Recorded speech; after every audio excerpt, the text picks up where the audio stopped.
నమస్తే. షాద్నగర్ హాస్పిటల్ ముందున్నాం మనం. సునీత అనే మహిళని పోలీసులు విచక్షణరహితంగా అత్యంత అమానవీయంగా కొట్టడంతో ఆమె ఆసుపత్రిలో ట్రీట్మెంట్ తీసుకుంటున్నది. ఈ రాజ్య హింస, ప్రభుత్వ హింస, పోలీసుల హింస still continue. There is no change. నా ముందు ఆర్ఎస్ ప్రవీణ్ కుమార్ గారు ఉన్నారు. ఆర్ఎస్ ప్రవీణ్ కుమార్ గారు కూడా గతంలో ఎన్నో లాకప్ డెత్లు జరిగినాయి, వాటి విషయంలో కూడా ఆయన కొట్లాడడం జరిగింది. సో అగైన్ మళ్ళీ ఆయన హాస్పిటల్కి వచ్చారు ఇంకొక పార్టీలో ఉండి. సార్ నమస్తే. నమస్తే. ఎట్లా చూస్తున్నారు సార్? నాకు అనిపిస్తున్నది అంటే నేను ఆల్మోస్ట్ ఒక 4-5 లాకప్ డెత్ల విషయంలో కన్సర్న్ పోలీస్ స్టేషన్స్కి వెళ్ళినా, హాస్పిటల్స్కి వెళ్ళినా రిపోర్ట్ చేయడం జరిగింది. So there is no change. అంటే జనాలు ఒక మార్పు కోసం ప్రయత్నం చేశారు, బట్ ఆ మార్పు అయితే నాకు కనబడట్లేదు. మీరేమనుకుంటున్నారు? జనాలు పూర్తిగా మోసగించబడ్డారు. 6 గ్యారంటీల సంగతి ఏమో కానీ ప్రజల ప్రాణాలకు గ్యారంటీ లేదు. ఈ కాంగ్రెస్ పాలనలో ఘోరమైన పరిస్థితి. తెలంగాణకు ఒక హోంమంత్రి లేడు. హోంమంత్రి, ముఖ్యమంత్రి ఒకటే వ్యక్తి, రేవంత్ రెడ్డి గారు. ఆయన కనుసన్నల్లోనే ఇదంతా జరుగుతుందని నేను అనుకుంటున్నా. దానికి బెస్ట్ ఎగ్జాంపుల్ అసెంబ్లీలో దానవ్ నాగేందర్ గారు మాట్లాడిన మాటలు. అదేవిధంగా ముఖ్యమంత్రి గారు స్వయాన 2 మహిళా ప్రజాప్రతినిధుల మీద మాట్లాడిన మాటలు, కించపరిచే విధంగా మాట్లాడిన మాటలే తెలంగాణలో మహిళా వ్యతిరేక సంస్కృతి, దళిత వ్యతిరేక సంస్కృతి జరుగుతుందనడానికి బెస్ట్ ఎగ్జాంపుల్. మారలేదు. తెలంగాణలో ప్రజల ప్రాణాలకు రక్షణ లేదు. ఉంటే ఈ పరిస్థితి కాదు, ఉంటే ఈ పరిస్థితి ఉండదు. దళితుల ప్రాణాలకు అసలు రక్షణ లేదు. ఉంటే ఎందుకుంటుంది ఇట్లా ఇంత ఘోరమైన పరిస్థితి ఎందుకుంటుంది? ఎక్కడ పోయినరండి? 5 రోజులు ఒక మహిళ పోలీస్ స్టేషన్లో టార్చర్ చేస్తుంటే ఎక్కడ పోయిన ఏసీపీలు, ఎక్కడ పోయిన డీసీపీలు, ఎక్కడ పోయిన కమిషనర్ ఆఫ్ పోలీస్? ఎందుకు వాళ్ళు ఇక్కడ రోజు మీరు గంటల తరబడి టెలికాన్ఫరెన్స్ తీసుకుంటారు పొద్దున్న? మీ పోలీస్ స్టేషన్లో ఏమేం జరిగిందని అడగరా మీరు? అంటే పేదోళ్ళు లాకప్లో ఉండి వాళ్ళని రోగల్ బండలు ఎక్కించవచ్చు, రబ్బర్ చెప్పులతో కొట్టవచ్చు. వాళ్ళ మహిళలు, పురుషులు పోయి మహిళల మీద దాడులు చేయొచ్చు పోలీస్ స్టేషన్లలో. ఇవన్నీ చేయొచ్చు, కానీ మీకు మాత్రం తెలియదు. సో నేనేమంటున్నాను, ఈ తెలంగాణలో పేద ప్రజల ప్రాణాలకు గ్యారంటీ లేదు. రేవంత్ రెడ్డి, రాహుల్ గాంధీ వీళ్ళిద్దరు కూడా దొందే, వీళ్ళిద్దరు కూడా డ్రామాలు చేస్తున్నారు. నేను అంటున్నా ఏంటంటే ఆఫ్టర్ తెలంగాణ తర్వాత దాదాపు ఒక 15-20 తెలిసిన అంటే అఫీషియల్ లాకప్ డెత్స్ జరిగినాయి. Official lockup deaths. So still continue అవుతున్నది. అంటే నేను ఒక పొలిటీషియన్గా, మీరు ఒక పొలిటీషియన్గా నేను చూడట్లేదు. సో ఆ పోలీస్ ఆఫీసర్గానో, ఒక సామాజిక నాయకుడిగానో నేను ఆ కోణంలో మిమ్మల్ని చూస్తున్నా. ఎట్లా దీంట్లో చేంజ్ రావడం ఎట్లా అన్నది నా ఆలోచన. రఘు గారు, ఇందులో ప్రధానంగా పోలీసులు ఎప్పుడు కూడా టాప్ మోస్ట్ బాస్ ముఖ్యమంత్రి, ఆయన పాలసీ ప్రకారం పోతారు. ఎందుకంటే అది రెజిమెంటెడ్ ఆర్గనైజేషన్.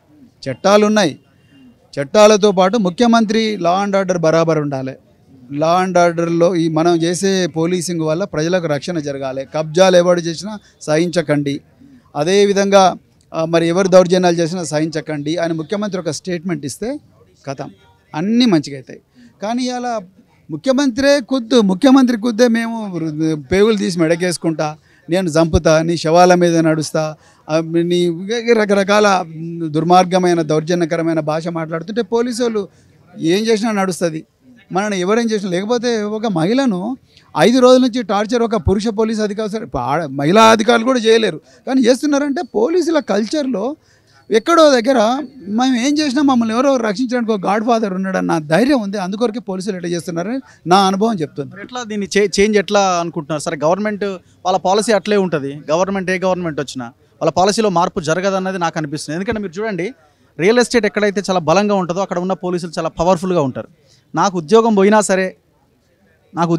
సరే నేను బతకగలనన్న ధీమా వాళ్ళకి వచ్చినప్పుడు ఇంకా ఆప్షన్ లేదు కదా, ఏదో ఒకటి చేస్తూనే ఉంటారు. నేను ఒక చిన్న ఎగ్జాంపుల్ చెప్తా. అంటే పోలీసు వాళ్ళ విచ్చలవిడితత్వం ఎంతవరకు వచ్చిందంటే, కాగజ్ నగర్లో కోనేరు కృష్ణ అనే వ్యక్తి అనిత అనే ఒక ఫారెస్ట్ ఆఫీసర్ను ఘోరంగా ఒక 3 సంవత్సరాల క్రితం ఆమె డ్యూటీ చేస్తుంటే యూనిఫామ్లు ఉండే ఒక ఫారెస్ట్ ఆఫీసర్ను ఘోరంగా కట్టెలు తీసుకొని కొట్టిండు. ఆయన మళ్ళీ ఒక డిఎస్పీని కొట్టిండు. ఆయన కూడా ఆయన బర్త్డే పార్టీకి 3 పోలీసు వాళ్ళు యూనిఫామ్ వేసుకొని పోయినారు. మీకు అర్థమైంది ఇక్కడ సీన్?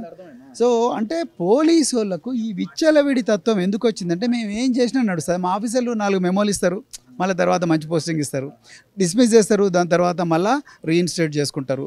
లేకపోతే ఇంకేదో నాన్ ఫోకల్ పోస్టింగ్ పంపిస్తాడు, సిఐడికో లేకపోతే ఎస్బీకో పంపిస్తాడు, తర్వాత మళ్ళీ పైరో చేసుకుంటే ఇంకోటి వస్తుంది. తర్వాత రెండోది, మేము లెటర్లు తీసుకొస్తే మినిస్టర్ దగ్గర నుంచి లెటర్లు తీసుకొస్తే మాకు పోస్టింగ్లు వస్తాయి అంటాడు. లెటర్ ఇచ్చిన మినిస్టర్ ఊకుంటాడానండి? లెటర్ ఇచ్చిన ఎమ్మెల్యేనా ఊకుంటాడా? ఆయన నాకు కావాల్సింది నాకు ఇచ్చేయని అంటాడు. లేకపోతే ఇప్పుడు అటాచ్ చేసినా కూడా ఎన్ని రోజులు ఆ ప్లేస్లో ఉంచుతాడో మనకు తెలియదు. ఇప్పుడు అర్జెంట్గా సస్పెండ్ చేయాలి. ఎందుకు సస్పెండ్ చేయాలి? 4 కానిస్టేబుల్ ఏం చేసిన వాళ్ళని ఎందుకు సస్పెండ్ చేయాలి? వీళ్ళ మీద అట్రాసిటీ కేసు పెట్టాలిగా, మరి ఎందుకు పెట్టలే? సో ఇదంతా కూడా ఒక శక్తి ఏదో అభయం ఇస్తుంది. ఆ శక్తే ముఖ్యమంత్రి అంటే నేను, ఆ శక్తే హోంమంత్రి. ఆయన లేడు, ఇప్పుడు హోంమంత్రి లేడు రాష్ట్రానికి. ముఖ్యమంత్రి గారు తన లా అండ్ ఆర్డర్ పాలసీ ఎందుకు చెప్పండి రాష్ట్ర ప్రజలకు. ఆయన అమెరికా నుంచి ఇవాళ స్టేట్మెంట్ ఇవ్వమని చెప్పండి, ముఖ్యమంత్రి నా పాలసీ ఇదే అని చెప్పండి. ఇంతవరకు ఈ ప్రభుత్వంలో ఒక మహిళా మంత్రి ఉన్నారు సీతక్క గారు, రైట్? ఆమెన్నా రావాలిగా కనీసం ఒక మహిళ మీద. నేను అంటున్నా ఈ తెలంగాణలో ఉన్న ఒక పెద్ద ల్యాండ్ మాఫియా మొత్తం వ్యవస్థను నడిపిస్తున్నారు. బరాబర్ వాళ్ళే చేస్తున్నారు. ఇలా పోలీసు వాళ్ళు ఎవరికి రక్షణ ఇస్తున్నారు తెలుసా? కొండలరెడ్డికి, తిరుపతి రెడ్డికి రక్షణ ఇస్తున్నారు బరాబర్. ఇప్పుడు కొండలరెడ్డి పోతుంటే, లేకపోతే ముఖ్యమంత్రి ఇంకో తమ్ముడు పోతుంటే వాళ్ళ కాన్వాయ్లా 100 మంది పోలీసు వాళ్ళు పోతున్నారు. వాళ్ళు అక్కడ రక్షణ ఇస్తున్నారు, పేదోళ్ళకేమో నాశనం చేస్తున్నారు, పేదోళ్ళ బొక్కలు ఇరుగొడుతున్నారు. ఇప్పుడు చూసినారు మీరు ఆ అమ్మాయిని. సో ఇంకొక పాయింట్ ఏంటంటే, ఇప్పుడు మీరు వచ్చి ఒక బీఆర్ఎస్ నాయకుడిగా సింపుల్గా ఒక క్వశ్చన్ రేజ్ చేస్తారు, మీరు ఆన్సర్ చెప్పుకోవాలి.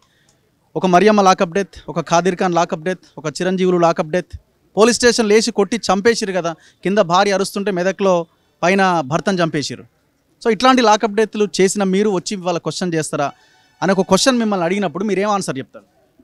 రఘు గారు, మేము ఎప్పుడు కూడా ఇట్లా చట్ట వ్యతిరేక యూనిఫామ్ వేసుకున్నప్పుడు ముచ్చట చెప్తున్నా, చట్ట వ్యతిరేక పనులు మేము చేయలేదు. చేస్తే ఈరోజు నేను జైలు ఉండేటోని, రైట్? అట్లా చేసిన వాళ్ళు జైలుకు కూడా పోయినారు, రైట్? సో నేను అట్లాంటి చట్ట వ్యతిరేక పనులు చేయలేదు. చట్ట వ్యతిరేక పనులు చేయనందుకే ఈరోజు నేను ఒక్క రిమార్క్ కూడా లేదు. నాట్ ఆర్ఎస్ ప్రవీణ్ కుమార్ గురించి నేను అంటలేదు. నేను ఏం చెప్తున్నా అంటే, ఇది ఒకవేళ యాదృచ్ఛికంగా జరగవు ఇట్లాంటివన్నీ, ఒక డీపర్ సాఫ్ట్వేర్తోనే జరుగుతాయి. సో భయపెట్టించడం కోసమే జరుగుతాయి. బిడ్డ మీరు ఇది చేస్తే మేము బొక్కలు ఇరుగొడతాం అని చెప్పడం కోసమే ఇవన్నీ జరుగుతాయి. సో అలాంటప్పుడు అలాంటి దౌర్జన్యం చేసిన వాళ్ళు వెంటనే ప్రభుత్వం డిస్మిస్ చేయాలి. సమ్మరీ వెంటనే ఆ రోజే మొత్తం కూడా సస్పెండ్ చేసి ఒక వారం రోజుల లోపల మొత్తం department enquiry complete dismiss from service అని పెడితే మిగతా వాళ్ళకి భయం ఉంటుంది. ఈ భయం లేని తత్వం వేడికి పోతుంది అంటే, ఒక ఎస్ఐ ఒక మహిళా కానిస్టేబుల్ మీద రేప్ చేసే సాకి పోతుంది అంటే విచ్చలవిడితనం. ఆ విచ్చలవిడితనం వచ్చిందంటే దాన్ని ఎవరు ఆపలేరు. దీన్ని ఆపాల్సింది ఎవరు? రాష్ట్రంలో హోంమంత్రో, లేకపోతే ముఖ్యమంత్రో, లేకపోతే డీజీపీ, ఎవరో ఒకరు ఆపాలి కదా. మనం ఆపకుండా జరుగుతున్నందుకే ఇవన్నీ. దానం నాగేందర్ గారు అసెంబ్లీ సాక్షిగా, ఇక నేను మళ్ళీ ఆ మాటలు బూతు మాటలు మాట్లాడలేను, అసెంబ్లీ సాక్షిగా మాట్లాడుతున్నాడు, అమ్మలని తిడుతూ ఉన్నాడు. మరి ఎట్లా దాన్ని అర్థం చేసుకోవాలి మనం? అంటే ప్రభుత్వంలో మరి స్పీకర్ అయినా మైక్ కట్ చేయొచ్చు కదా. అరే కొంచెం నియతున్నలో మేము ఆపండి అని చెప్పి ఆపాలి కదా. స్పీకర్ కూడా ఆ మైక్ కట్ చేస్తలేడు అంటే అర్థమైంది. ముఖ్యమంత్రి పోయిన ఆయన తరపున నేను క్షమాపణ చెప్తే ఇంకోసారి అట్లా చేయక అని చెప్పాలి కదా. అది ముఖ్యమంత్రి చేయడు, స్పీకర్ చేయడు అంటే అర్థమైంది. తెలంగాణలో మీరు మహిళల మీద కించపరిచే విధంగా మాట్లాడినా, దళితులను కొట్టినా మీకేం కాదు. ఇలా దళిత ఎమ్మెల్యేలు ఎక్కడ ఉన్నారండి? వాళ్ళు ఇంతమంది ఉన్నారు, ఎక్కడ పోయినారు? అధికార పార్టీ దళిత ఎమ్మెల్యే ఎక్కడ పోయిండు? మరి మంత్రి దామోదర్ రాజనరసింహ, ఉప ముఖ్యమంత్రి బట్టి విక్రమార్క ఎందుకు మాట్లాడతలేడు? ఆయన ముఖ్యమంత్రి అమెరికాలో ఉన్నాడు, మరి మళ్ళీ ఆయన రావాలిగా ఉప ముఖ్యమంత్రి. మరి ఆయన దళిత సామాజిక వర్గం ఎందుకు రాలేదు? ఆయన ఎందుకు రావాలి కదా, వచ్చి మరి అడగాలి ఏమైందని. మరి ఎక్కడ పోయిండు? ఆయన మాట్లాడతలేడు, ఎమ్మెల్యేలు మాట్లాడతలేరు, ఎవరు మాట్లాడతలేరు, మరి ఎవరు మాట్లాడాలి? సో ప్రధానంగా ఈ రాష్ట్రంలో విచ్చలవిడి పాలన నడుస్తుంది. మేము ప్రజలను మోసం చేసి అధికారంలోకి వచ్చినాం, ఇంతకన్నా ఏం చేస్తారు ప్రజలన్న కాడికి వచ్చినారు. నిజంగా చెప్తున్నా, మేము 6 గ్యారంటీలు అన్నాం, ఇయ్యలేదు, మోసం చేసినాం, ఆయన మొండిగా గొర్రెలాగా వేసిండ్రు. ఇప్పుడు మేము ఏం చేసినా నడుస్తుంది, బర్దాష్ చేస్తారని అనుకుంటున్నాడు ముఖ్యమంత్రి. అది తప్పని మేము నిరూపించడం కోసం ఇవాళ ఇక్కడికి వచ్చినాం. మీ మీద వచ్చిన క్వశ్చన్ మీరు ఆన్సర్ చేయాలి కదా, ఒక పార్టీ నాయకుడిగా. మీ పార్టీ మీద వచ్చిన లాస్ట్ 10 years అన్నదానికి చెప్తున్నా రావు గారు, మా పార్టీ హయాంలో ఇలాంటివి ఏమైనా జరుగుంటే అప్పటిదప్పుడే చర్యలు తీసుకున్నారు. ఉదాహరణకు మరియమ్మ కేసు, ఇంతకుముందు మా మాజీ హోంమంత్రి గారు చెప్పారు, మరియమ్మ కేసులో ఆ దృష్టికి వచ్చినట్టు వాళ్ళు సమ్మరీ డిస్మిస్ చేసిండ్రండి. 3 పోలీస్ అధికారులను కూడా ఇమ్మీడియట్గా డిస్మిస్ చేసిండ్రు. సో మిగతా వాటిలో కూడా ఇమ్మీడియట్గా వాళ్ళందరినీ కూడా సస్పెండ్ చేసిండ్రు, వాళ్ళ మీద పోలీస్ కేసులు పెట్టిండ్రు. సో అదే పరిస్థితి ఇప్పుడు లేదు అంటున్నాను నేను. నాకేమనిపించింది తెలుసా అంటే, ఇలాంటివి జరుగుతున్నప్పుడు అపోజిషన్లో ఉన్న ఆయన అధికారంలోకి వచ్చాక ఆయన లైన్ మారిపోద్ది. అధికారంలో ఉండి అరాచకం చేసిన ఆయన అపోజిషన్కి వచ్చాక ఆయన ఈక్వేషన్ మారిపోతుంది.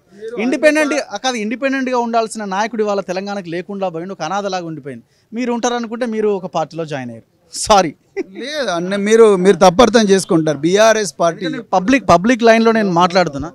చాలా షేమ్ అండి ఇట్లాంటి వార్తలు రిపోర్ట్ చేయడం, చాలా షేమ్. మహిళ ఆమె బాధ చెప్తుంటే నాకు వినడానికి కూడా కష్టమైంది. నేను చెప్తాను, ఒక మహిళ వాళ్ళకు 2 లెజిస్లేటర్స్ ఉన్నారు, వాళ్ళకి ఎంత కష్టం ఉంటుందో నేను అర్థం చేసుకోగలను. సో అది వినడానికే కష్టంగా ఉంది. అంటే మేము సమస్య ఎక్కడ ఉంటే అక్కడ స్పందించడం కోసం మేము ఇక్కడికి వచ్చినాం. మరి కాంగ్రెస్ వాళ్ళు ఎవరు ఒక్కరు ఇక్కడికి రాలే, మీరు అర్థం చేసుకోండి. అదే చెప్తున్నా, మేము వస్తున్నామంటే నిజానికి మా పార్టీ ప్రజల రక్షణ కోసమే ఇక్కడికి వచ్చింది అనేది చాలా క్లియర్గా అర్థమవుతున్నది. రాబోయే రోజుల్లో కూడా మా పాలసీ అదే ఉండబోతున్నది, ప్రజలను రక్షించడం కోసమే. ఆ రోజు మరి బీఆర్ఎస్ పార్టీ కూడా పోలీస్ వ్యవస్థని చాలా గొప్పగా తీర్చిదిద్దింది. ఆయన కూడా మరి ఇలా రేవంత్ రెడ్డి వచ్చి దాన్ని నీళ్ళలో కలుపుతా ఉన్నాడు. Thank you sir. సో ఇది ఆర్ఎస్ ప్రవీణ్ కుమార్ గారు చెప్తున్నది. సో ఖచ్చితంగా దీని మీద ముఖ్యమంత్రి రెస్పాండ్ అవ్వాల్సిన అవసరం ఉంది. హోమ్ మినిస్ట్రీ ఆయన చేతిలోనే ఉందని రెస్పాండ్ అవ్వాల్సిందే ముఖ్యమంత్రి. ఖచ్చితంగా ఎవరైతే బాధ్యులు ఉన్నారో వాళ్ళ మీద చర్యలు తీసుకోవాలి. కెమెరామెన్ అభిజిత్, రఘు, మన తొలివేలు.